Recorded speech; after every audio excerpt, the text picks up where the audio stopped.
Vande Mataram, dear students. Today we will see the second part of Unit 10 of English subject of Standard 5th. And the second part of Unit 10 is about some of the question answers and exercises of the story. कौन सी story थी? तो निंगथाव के बारे में है ना, राजा के बारे में स्टोरी थी ना। तो स्टोरी का नाम क्या था? Who will be Ningthou. तो बच्चों अपने इस वीडियो में क्या देखेंगे? इस स्टोरी के रिलेटेड कुछ क्वेश्चन आंसर्स और exercise. Shall we start? Okay, first question, name the place in Manipur where the Ningthou and Leima ruled. कौन सी जगह मणिपुर में वो लोग राजा रानी थी? Answer Kangleipak. Question two, why did the people of Kangleipak love their king and queen. वो लोग अपने राजा और रानी को क्यों पसंद करते थे? Answer, the people of Kangleipak love their king and queen because they loved them very much and always wanted to see them happy। क्योंकि वो अपनी प्रजा को बहुत प्यार करते थे और उनको खुश देखना चाहते थे। Question three, why did the Ningthou want to choose the future king. क्यों राजा को फ्यूचर किंग चूज करना था? Answer, the Ningthou wanted to choose the future king because he grew old. क्योंकि वो अब बूढ़े हो गए थे। Question four, how did the king want to select their future king. राजा को कैसे फ्यूचर किंग सिलेक्ट करना था? Answer, the king wanted to select the future king by holding a contest. He wanted to see who was worthy of being a good ruler.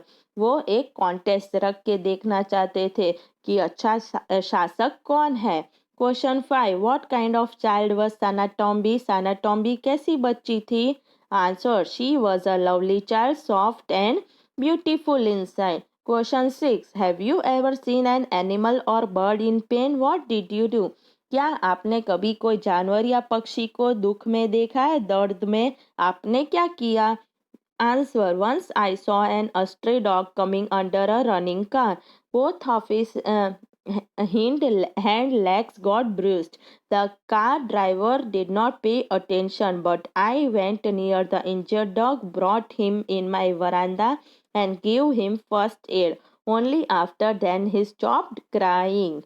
Okay, up next, let's listen and talk. The question first, where is Manipur on the map of India?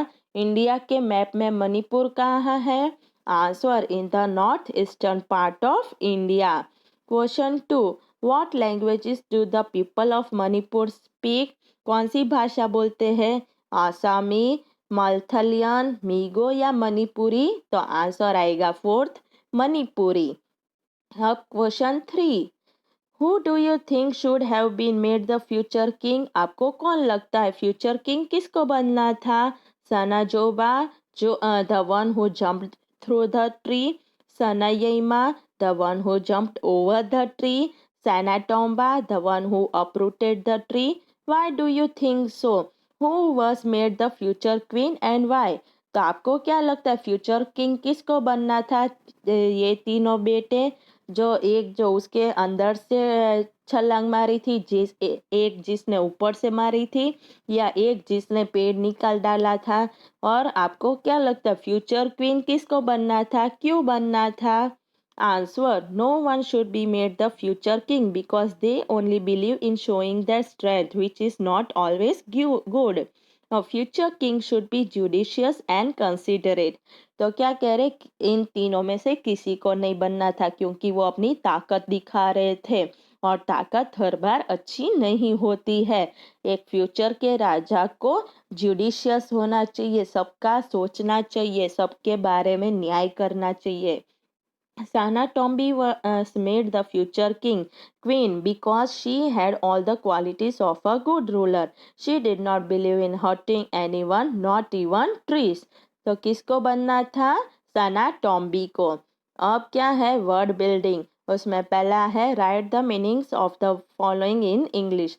तो नीचे जो words दिए हैं उसके meaning आपको English में लिखने हैं। पहला क्या है, टंगी निंगथाव यानी कि फ्यूचर किंग। थॉरो थॉरो यानी कि ब्रेवो ब्रेवो। फजे फजे यानी वंडरफुल वंडरफुल। शागोल थोबा नुपा यानी सच फाइन हॉर्समैन। ओके, अब नेक्स्ट क्या है, फन विथ साउंड वर्ड्स। तो अब कुछ फन विथ साउंड वर्ड्स देख लेते हैं। पहला क्या है? Some interesting word sounds like the noises for which they stand. You use a different tone of voice when you say this word. The voice becomes louder and more forceful. For example, zoom went the car, bang went the door, pip pop, flippity flop. Say the following and write what would make this sounds or action. तो आपको क्या करना है कि नीचे ऐसे और लिखने हैं वर्ड्स कि ये वर्ड्स है, ये किसके हो सकते हैं। आपको नीचे वर्ड्स तो दिए ही है, ये वाले क्लिक, चॉप, विस्पर, ब्रेवो, ये अपने कब बोलते हैं या फिर कौन बोलता है वो अपने को लिखना है। ओके, तो पहला क्लिक कौन बोलेगा? कैमरा। चॉप कौन बोलेगा? बर्ड। विस्पर कौन बोलेगा? Talking in low voice. Bravo, it is said when somebody is doing well. Oh, it is said to express surprise and pain. Oh, it is said to express pleasure. Hooray! It is said to express happiness. Alas! It is said to express sadness. Wonderful! It is said to express pleasure or happiness. Hi! It is said to greet someone. Ho! It is said to attract someone's attention. Hop away! It is said say as it is a sound produced at the time of jumping. तो ये सारे आवाज़ें हो गई। अब क्या है? Language use. तो उसमें पहला है read the lesson carefully and put a circle around all the action words with ed at the end. Then write them in one column and their present form in smoother. One is done for you. तो अब क्या कह रहे हैं कि story में कितने सारे इतने वर्ड्स हैं जो ईडी से ख़त्म होते हैं। तो आपको क्या करना है कि इस बॉक्स में वो वर्ड्स लिखने हैं जो ईडी से ख़त्म होते हैं और यहाँ पे उसके प्रेजेंट फॉर्म में वर्तमान काल में उसका क्या रूप होगा वो लिखना है। तो पहला आपको दिए रखा है एडमिटेड और यहाँ पे उसका क्या हो गया? एडमिट। अब अपने कौन सा लिखेंगे? रीच्ड, तो उसका हो जाएगा रीच। फिर अर्ज्ड तो उसका अर्ज। स्टॉप्ड तो उसका स्टॉप। ऐसे हो गया। अब नेक्स्ट क्या है? Fill in the correct words in the blanks and complete the story. आपको यहाँ पे ब्रैकेट में जो वर्ड्स दिए उसमें से करेक्ट आपको लिखना है और फिर स्टोरी को कंप्लीट करना है। Okay. In a forest there, तो यहाँ पे आएगा lived a goblin named Crew. One day he met an old man wandering in the forest. तो यहाँ पे आएगा met, यहाँ पे lived का आएगा।